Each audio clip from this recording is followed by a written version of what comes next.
I am so glad to be with you tonight. Welcome to the day 5 of the Sleep Makeover Challenge.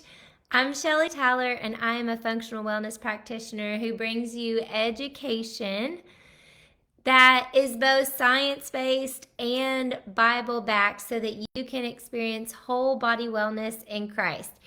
If you missed most of the week, don't fret. You can watch the replays in the guide section of my Facebook group under Sleep Hygiene or on YouTube.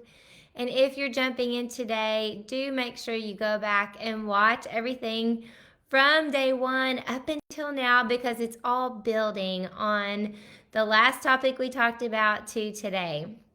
I want you to have an in-depth understanding of how these different aspects of your health are impacting your sleep and your overall well-being and what you can practically do about it. Today, we're going to be diving into relaxation. Most of us feel like we take time to relax. We unwind, we watch a show, we might go for a walk, but do you actually relax your mind? Most of us are stuck in cycles of worry. And most people I talk to deal with some form of anxiety. The root of the problem has to deal with the fact that we ruminate. When I say ruminate, I always think about looking out in the field and watching my cows and sheep and how they just chew over and over again, how they move their mouths. That is the same thing that we do in our minds. We chew on that topic or that thing that's bothering us or that thing that we want to fix over and over again. We focus on what should we do? How do we do it? Are we making the right decision? Is she making the right decisions? Our minds become fixated on the problems of the world and we chew on them over and over again inside our mind, leaving us in a state of anxiety or left with a brain that just won't shut off. It's not always a bad thing. We have to be able to analyze problems in front of us and explore the world, find solutions. We get rewarded for our motivations to do things, actually, in our brain. So that brings us to dopamine. Dopamine is just a feel-good hormone, or is it? Dopamine actually drives a lot more. It drives accomplishing goals and eliminating uncertainty. It gives us the cue to stay focused on a goal or a task and the reassurance that our task is worth it. So dopamine is not just some great hormone that you get when you go outside and you have some free time. Dopamine is released when we check our apps a dozen times an hour, make sure our doors are locked at night, or we've completed everything that we need for the next day.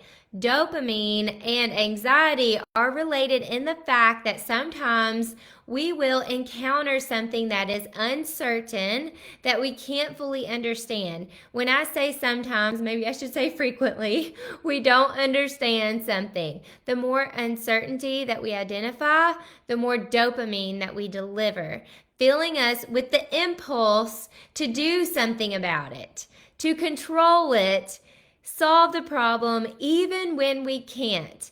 And we get stuck in a negative feedback loop. We talked about this negative feedback loop, and there's so many of these loops that can happen. Can't solve the problem, need more dopamine, so we can solve the problem. Can't solve the problem, need more dopamine. Can't solve the problem, need more dopamine. And so even though we can't control the circumstance, we know we can't control it, our motivation center encourages us to keep trying.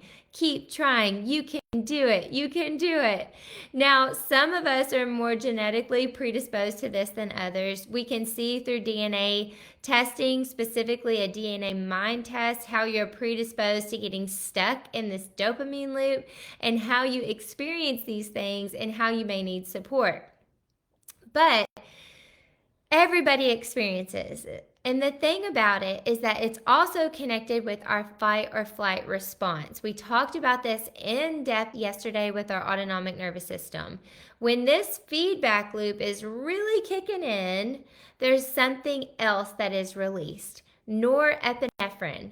This release causes your brain to react with more sensitivity and responsivity. So You have a problem, you have uncertainty, dopamine gets released, you respond, you react with more sensitivity each time as you go around the loop.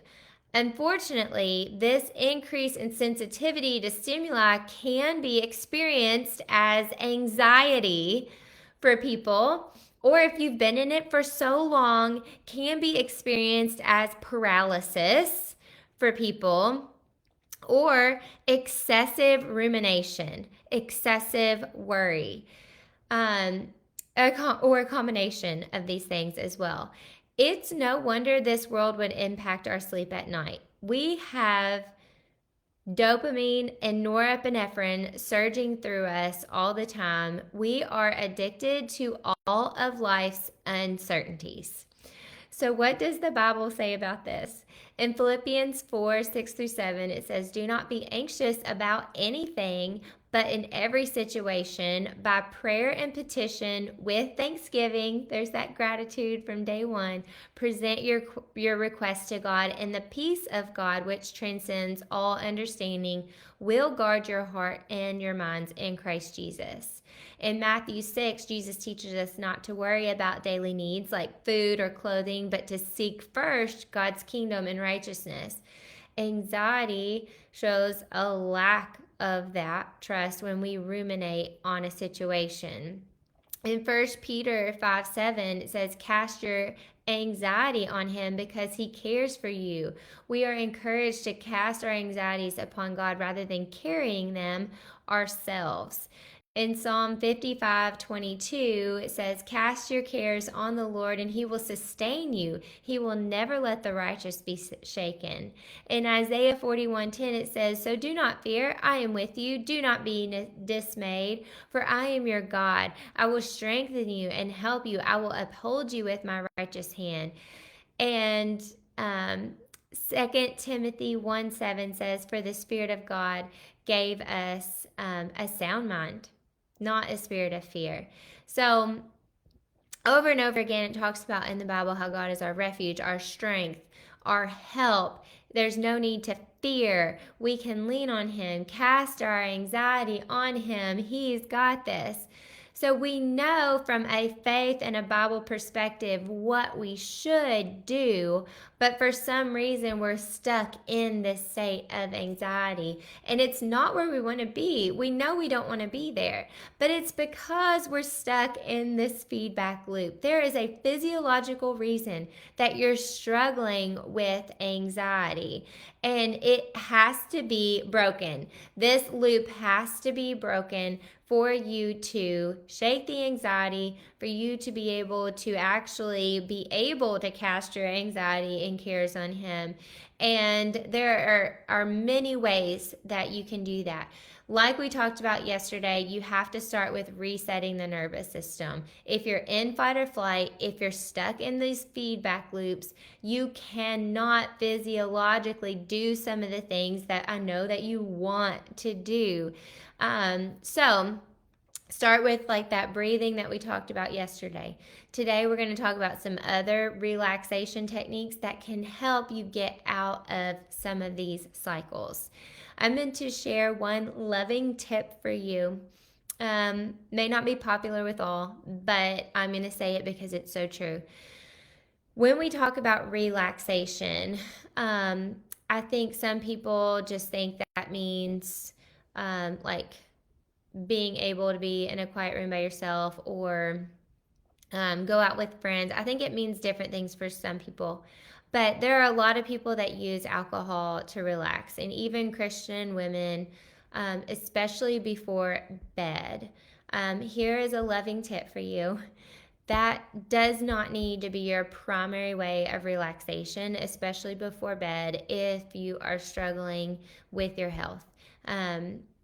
So Aura ring, like that's this ring that I wear, they can help track your sleep and overall stress levels throughout the day. And it helps give you this understanding of physiological stress patterns in more detail. But they did a recent study and asked the question, are people having alcohol because they experience stress, or are they stressed because they're having alcohol? Either way, Ora was able to show that alcohol stresses the body physiologically. Here are a few reasons that it is not conducive to relaxation before bed, and here are a few reasons that it's going to disrupt some of the things that you are trying to build. It's going to disrupt your sleep architecture. So it may initially make you feel drowsy, but then alcohol will fragment your sleep in the night because of its diuretic effects. And quality deep sleep is going to be impaired. It can cause disruptions like your need to urinate or restless leg syndrome or nausea or indigestion. It can depress the respiratory system, so that increases your sleep apnea risk. And alcohol relaxes the throat muscles a little too much, and that's going to prevent restorative sleep. It's going to raise your body temperature. The heat produced when metabolizing alcohol makes it harder to fall asleep and stay asleep because a cooler body temperature is going to signal sleep onset.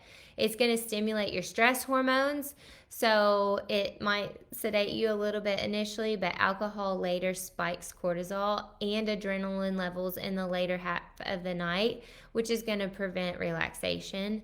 It's also going to dehydrate you as it draws fluids from your cells, and proper hydration supports calming neurotransmitters and hormone production at rest.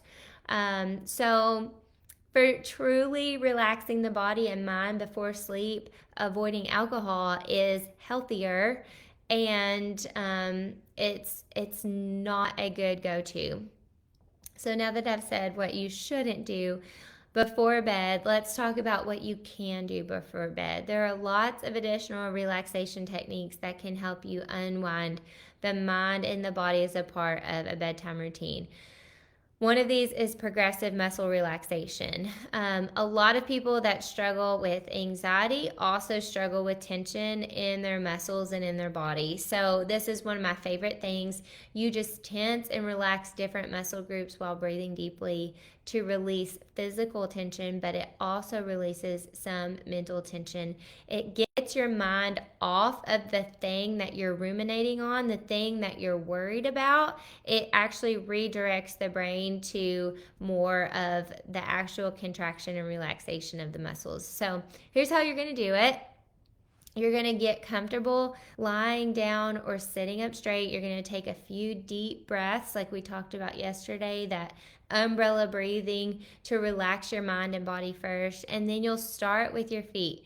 So you'll tightly curl up your toes, like as downward as you can, and hold for 5 seconds. Feel the tension, and then relax your feet completely and feel the tension melt away. I always do this with my kids, even to try to help them sleep, or if they have muscle tension. I always say, like, picture that you have that muscle as a stick of butter and it's just melting away as you relax it.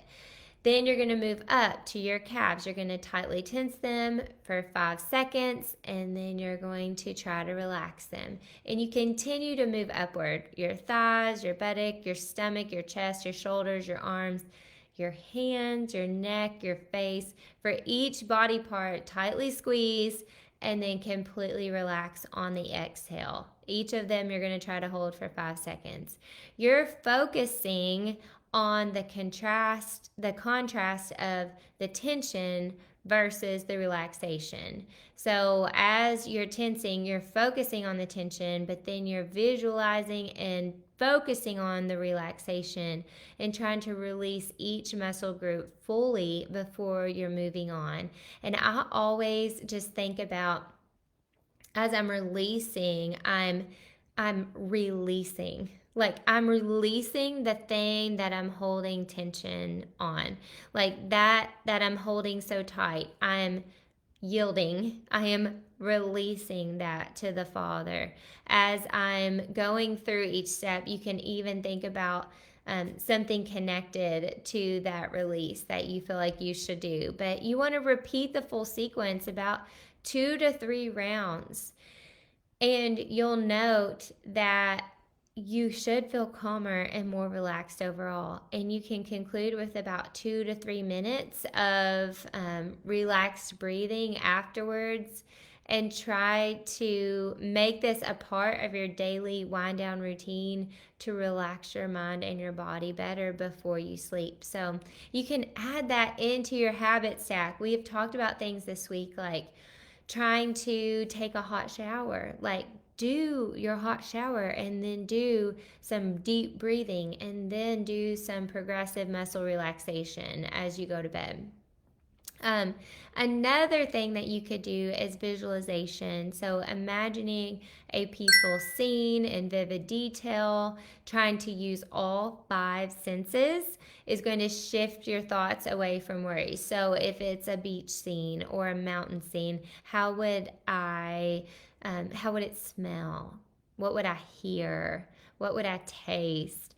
All the senses. What would I feel? So I always just kind of do like a 5, 4, 3, 2, 1. And this is very grounding as well, like getting your mind off of all the crazy things and just being where you are. So you can do 5 things that you see, 4 things that you feel, 3 things that you hear, 2 things that you smell, and 1 thing that you taste. And it gets you in tune with all 5 of your senses and brings you to that present moment and gets your mind off that things. We talked about on Monday gratitude, specifically trying to list something from your day, one good thing from each part of your day to shift those thought patterns positively. You can do light stretches, those affirmations and confessions, reciting scripture, 3 scriptures over yourself that are truth. That boosts those feel good hormones, and it just covers you in the truth. But most of all, prayer.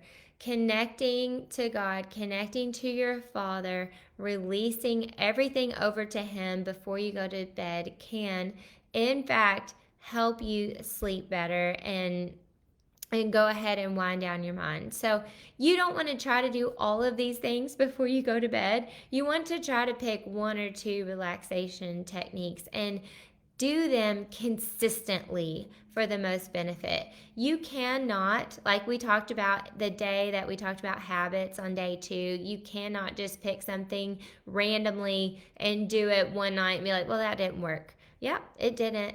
Because you have to consistently do these things in order to change your nervous system response. So I hope today you can take all of these 5 days of information and come up with your habit stack for better sleep. And I want you guys to comment with that below so that I can see what you're doing and what you're working on. But I really want you to come up with a solution for your problem. I really want you to be able to come up with first I'm going to do this, then I'm going to do this, then I'm going to do this, and try to consistently do it multiple days in a row. So that concludes our 5 days of information. And tomorrow we are going to jump in and apply some of this information in a webinar. So we're going to do it workshop style where you fill out the stress questionnaire. If you signed up for this challenge, you have it in your email from today. Let me know. I can definitely link it for you if you need it. I want you to fill it out. And this gives you personal information about where you are as far as stress goes. It says information about what type of stress you have. And I'm going to help you decode it and give you meaning behind what we're talking about.